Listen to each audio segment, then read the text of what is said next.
Electromagnetic turbines are now being produced on Alpha Andromedae 4, but we have an efficiency problem that requires a closer look. Hello, Legion. This is Hadrian. Thank you for being here. Let's play some more Dyson Sphere Program in our Alpha Andromedae series. So this is our storage container for the electromagnetic turbines. However, we aren't really producing these at a rapid enough rate.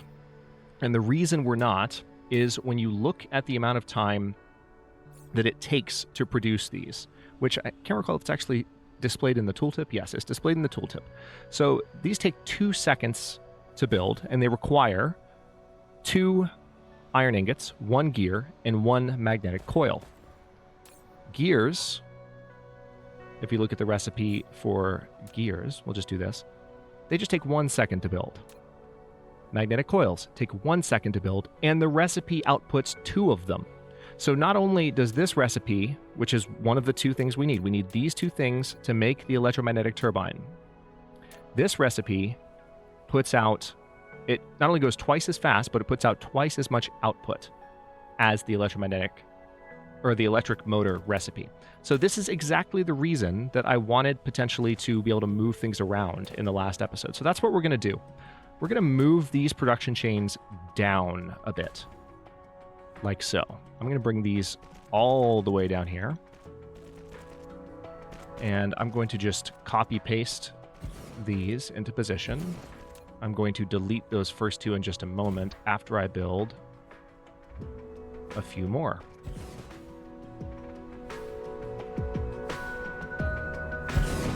And there we go. That's actually kind of perfect too, given the latitude issue that we noticed in the last episode. So we just crossed a latitude line here, so this will make it a little bit more straightforward. So we are still going to have just the 2 producing, but let's do a couple of things. First of all, let me delete that line. And just like we did with one of the other lines last episode, we're going to put this on a straight line going down. I think we can do even better than that, to be honest.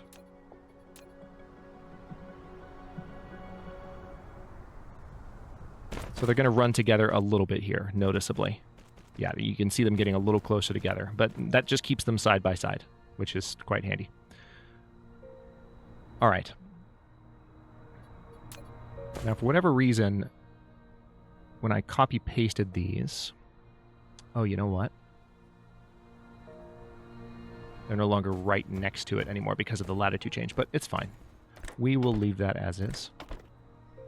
That's going to make a slight speed difference in the short term, but I'm not going to be overly concerned about it. The main thing is that we produce more of these. So again, recall that we are producing not just twice as many of one of the resources, but at twice the rate. So really, in order to do this most effectively, there's an argument that we would need 4 more of these. So we need to triple how much we're producing, if I'm doing that math correctly in my head, which I might not be, but at least triple. We're not going to do 4 more. We are, however, going to do 3 more.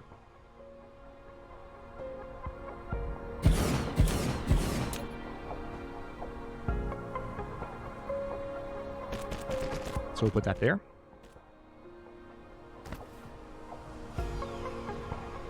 And we'll put this...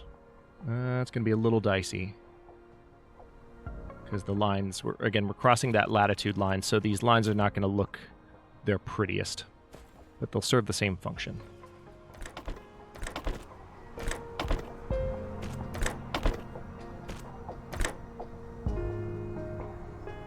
Yeah, see, now that is no longer going to let me reach. Are you going to let me reach? Nope, it's too far. Rude. All right, that's a problem. So it's slightly too far to reach.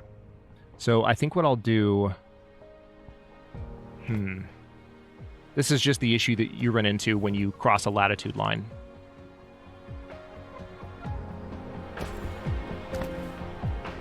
I could either move them across to the other side of the line, and it would be fine. Which is, in theory, completely okay. It's not as uniform as I would have liked, but the latitude line is kind of forcing my hand. So you know what? That's what I'm going to do. That is what I'm going to do. So let's delete a couple of these. Again, we want to add 3 more. So the main thing that I need to do now... All right, it's not going to do that for me automatically, but if I did this, hang on. I think that should let me connect those two, if I remember the rules of finagling. Oh, no, it's not. Damn. That's my first time ever attempting that with the new auto placement procedures here, but that's okay. So here's what we'll do. We're going to delete that momentarily. That's just for the purpose of building this one up. There we go. There we go. Notice that it's pulling once again.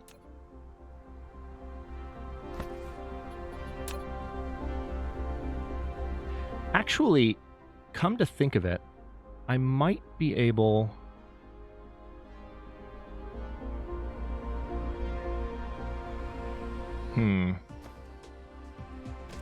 No, I'm just going to stay focused on what I was going to do. Let's go ahead and... Yeah, so these are not required for anything other than the electric motors. So I just need to bring these down to the ground.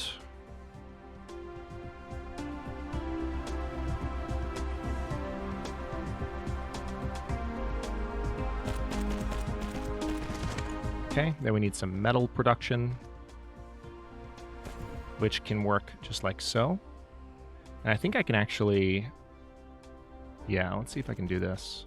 Yes, it's going to let me. Perfect. There we go. All right, so that's a little bit of finagling, and it looks like I might have to... Yeah, this can actually move completely. I don't need that line there anymore. Should have noticed that a moment ago. Hang on. Okay, so with that being done, let's take another look. I've got to refresh my memory on what I've got to pull in. So we need iron ingots, gear, and magnetic coil. Yep, so there's the iron, there's the gear, and there are the magnetic coils. And then I just need to output.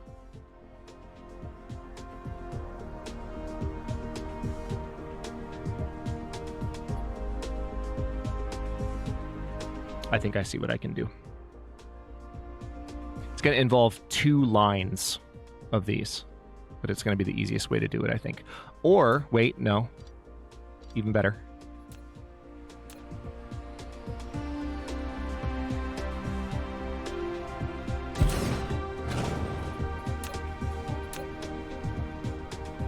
So again, we are not going to build...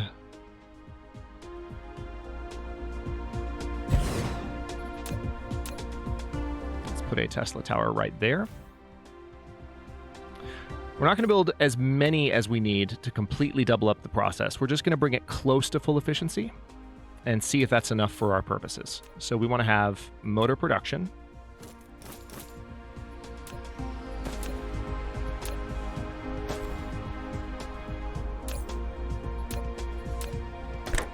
There. So that's taking care of the rings. I guess we can go ahead and output here. And now the metal. All right, I'm going to have it go like straight down like so, because the more I can pull it down, I can just delete that one. Perfect.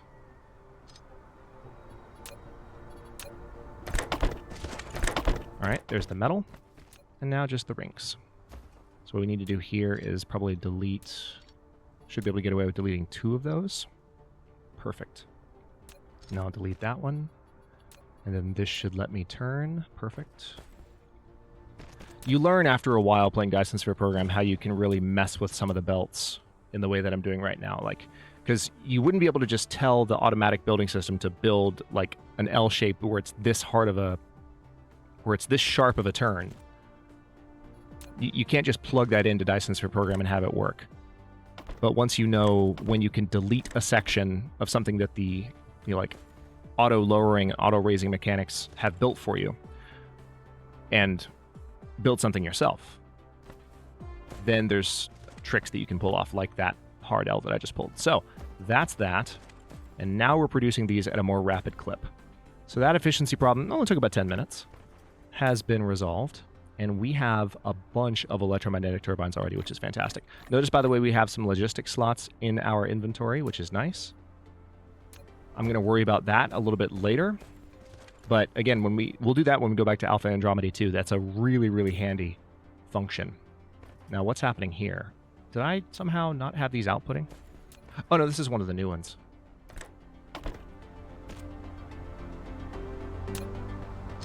I see what I did. I put 2 outputs on that one instead of one output on that one. Holy crap, words.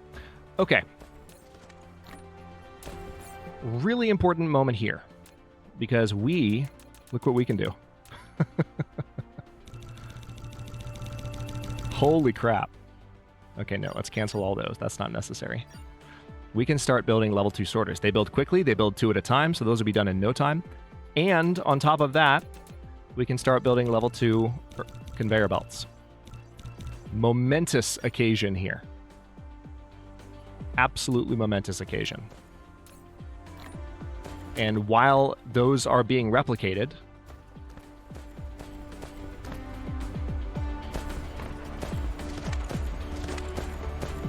I will have those electromagnetic turbines continuing to produce. So what's so special, you might ask, about Sorter Mark IIIs? First of all, they are once again twice as fast as Sorter Mark IIs. Sorter Mark IIs are twice as fast as Sorter Mark Is, but on top of that, they can be upgraded for additional cargo stacking. So right now, they have the same cargo stack as the rest of the sorters in the game.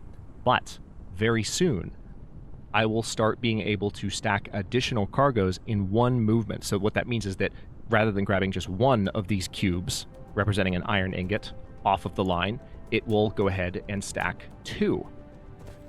And there are lots of ways that the game allows you to stack additional resources into one cube as well on the line as you play Dyson Sphere Program. It just kind of does it for you intuitively. And I mean, you have to upgrade it. You have to do it intentionally yourself, but it allows you to pack more resources into the line in a way that's extremely satisfying. There are lots of ways that you can toy with the efficiency of a base once you really know what you're doing. Notice that we have a very nice kind of slowly backing up production apparatus here. We might honestly be producing more motors now than we need. So it might have just been a doubling that solved our problem. But I'm still quite happy with what we did. That's going to be pretty good. We could even build an additional... Yeah, we could totally do that, in fact. Hang on. Watch this. I'm just going to do a level 2 sorter for now because I want to do the next round of upgrades kind of all at once. Okay, so yeah, we're just going to have one more assembler here producing...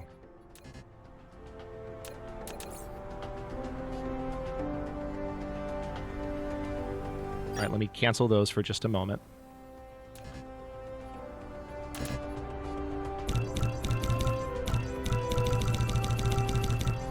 Okay. Oh, no, didn't mean to do that. All right, I need to keep an eye on how many level 1s I have. There we go. I want to keep some level 1s because I want to do the upgrades all at once. It's just going to be satisfying to watch. So we're going to do level 1 belt, and we're going to bring it down to the middle like that.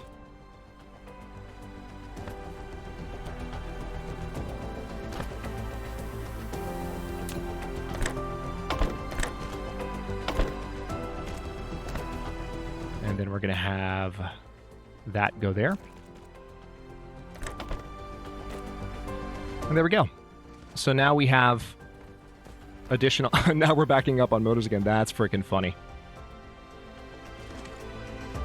That's hilarious, right? As soon as we did that. So this is kind of the back and forth. It's possible to really sit down if you want to calculate out the ratios and build blueprints based on the exact production ratios. It's possible in Dyson Sphere Program to do that. In future series on the channel, we will likely be doing that as well because I just can envision that being fun.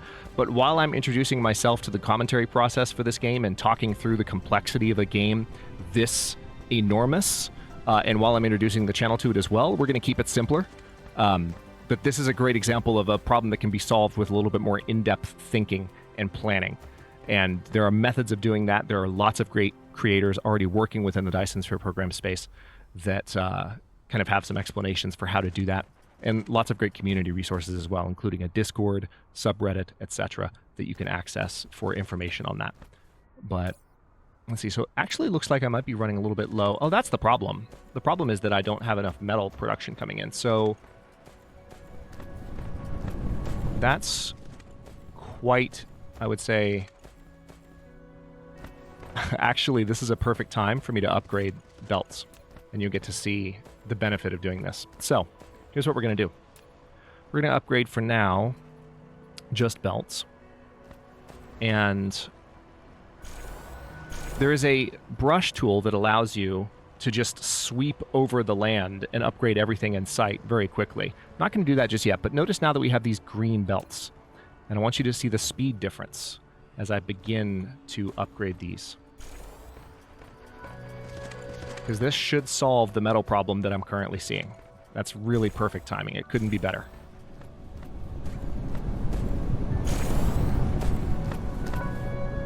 Look at that. Immediate uptick in speed. We're going to do the same with our copper now. Let's see how I'm doing on belts. I still have a number that I can up. Yeah, I've got plenty. Oh, wait, hang on. I don't need to build magnetic turbines in my inventory. So when the game starts to give me more to fabricate, like it just did, what's happening there is I've run out of magnetic turbines, and I need to go grab more. Because that's one of the reasons that I started manufacturing these, so that I don't have to manufacture them myself. All right, so there we go. So now if I do that again, see? All right, so now it's trying to manufacture some of the basic belts, which is fine. I'll let it do that. So we still have a bit of a problem with some of these resources. But you can see now that the problem is no longer metal coming in fast enough. So what that means is we can address the problem additionally by just building some additional space in here. I'm going to cancel some of these. I'm going to go ahead and cancel those two for just a moment because I would like to have additional sorters. Also, where is my... or additional smelters is what I meant to say.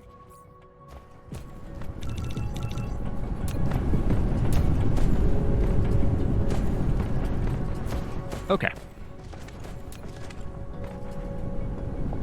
Now watch, I can just shift click, and 1, 2, 3. And that's all I'm going to do for now. That should be enough.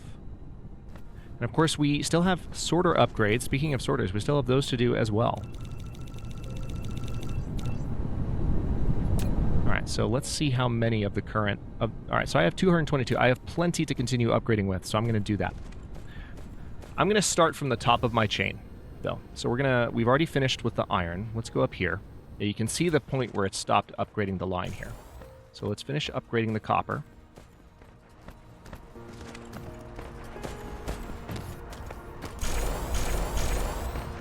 It might be useful when I'm done with this, as satisfying as it is to do it all one at a time, to kind of go over everything with the brush tool. And what that would allow me to do is just catch anything, like any one spot that I might have missed. Okay, so that's the stone fixed. Again, not upgrading any sorters yet. We're going to do those in a moment. So the stone line is completely done.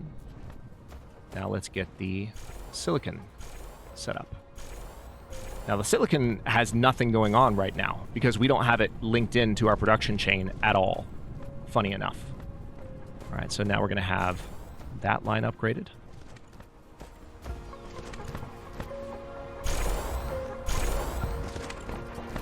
And you can see just the immediate...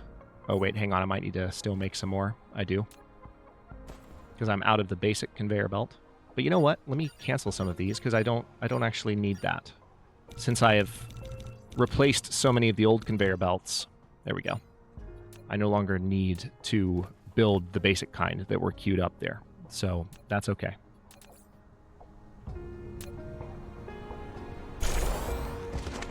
Perfect.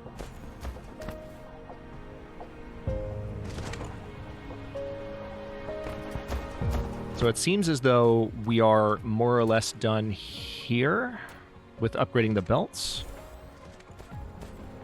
Let's see if there's any other orange anywhere. That's a very easy way to kind of spot when something hasn't been fully upgraded, but you can also just look at the speed of the belts, because now things are just moving along at this incredibly nice, steady clip.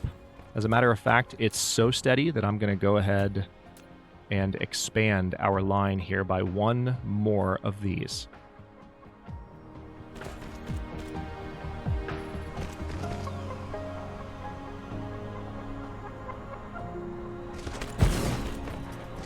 Perfect. And we'll see how it does. That's going to start, obviously, sucking these off the line faster than I might be able to produce them, but we'll try. We'll let that stay as it is for just a moment. And now, something even more exciting. Well, maybe you could say it's identically exciting. We're going to do the same thing. We're going to start from up here.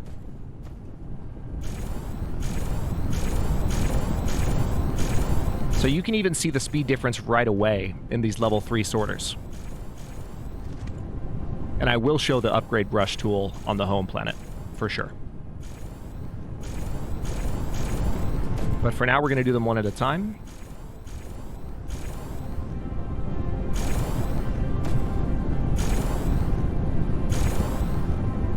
I can see myself doing a series in this where a lot of what I'm doing is operating more like playing the way that I normally would, where it's like using the most efficient tools at all times, not necessarily keeping things slower, but for now, hopefully it's helpful that I'm doing things a little bit more deliberately and less automatically. Those of you who watch a lot of my Long Dark content, you know what I mean by this, because I've been playing at a certain level at the Long Dark for a long time. People are used to that. But when you introduce a new game, it's a little bit of a different mechanic. And you have to think in terms of how it's presented, especially for people who watch the channel who might not be as familiar with the game or are more familiar with you playing a different game. So we're starting off nice and steady. But I can totally see myself being a little bit more hectic with this as well. And this series could eventually get there too, just on its own.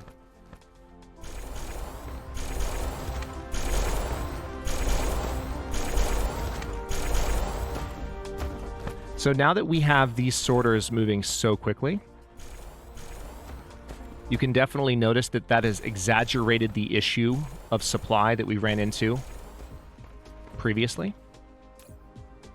Now, why are you not outputting? That's right, because the line's full. Okay. So these, let's see, if I were to add another one of these, what would I need? I would need to pull off of that line. I could potentially split this line. So I could have, I mean, yeah, that's possible. It's getting a little bit crammed closely together.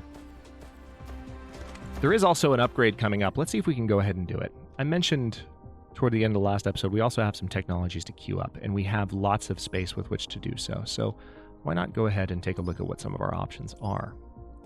Crystal smelting, that's going to be pretty handy soon. Photon frequency conversion, I'll go ahead and activate that because that's a core technology. Processor, yep. Not going to do the proliferator just yet. Deuterium fractionation, yes, absolutely.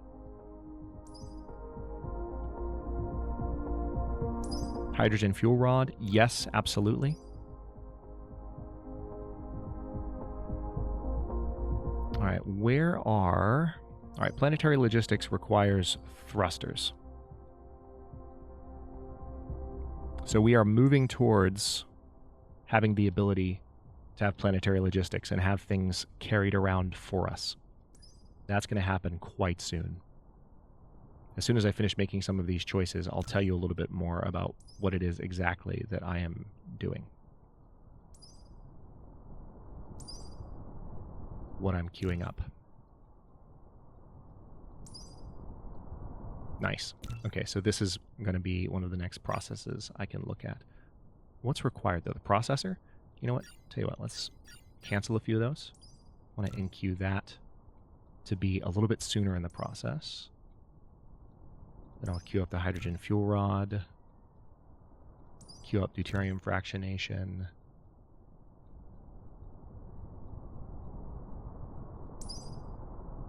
And I guess we can go ahead and queue up crystal smelting as well. And we'll leave it at that.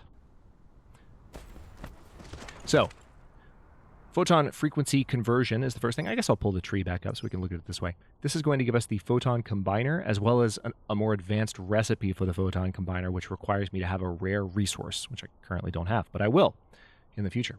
And then we will have the processor, which I mentioned, the processor or chip. This is actually the chip, if you want to call anything a chip in the game.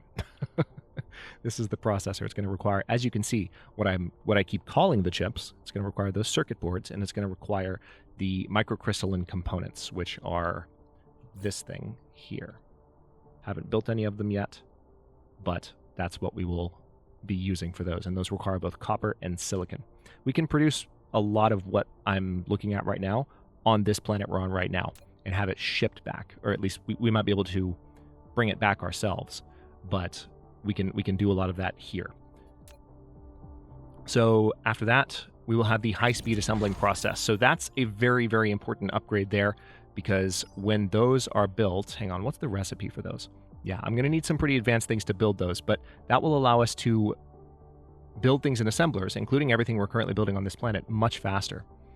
And then the hydrogen fuel rod, which is a way to transfer the hydrogen fuel, which, as you saw, burns pretty fast and has small stacks, into something that burns more slowly. You'll recall at the very beginning of the series, we actually had 3 hydrogen fuel rods that we were given by harvesting our landing pod. We'll finally be able to build those ourselves and start fueling Icarus with the next level of fuel up.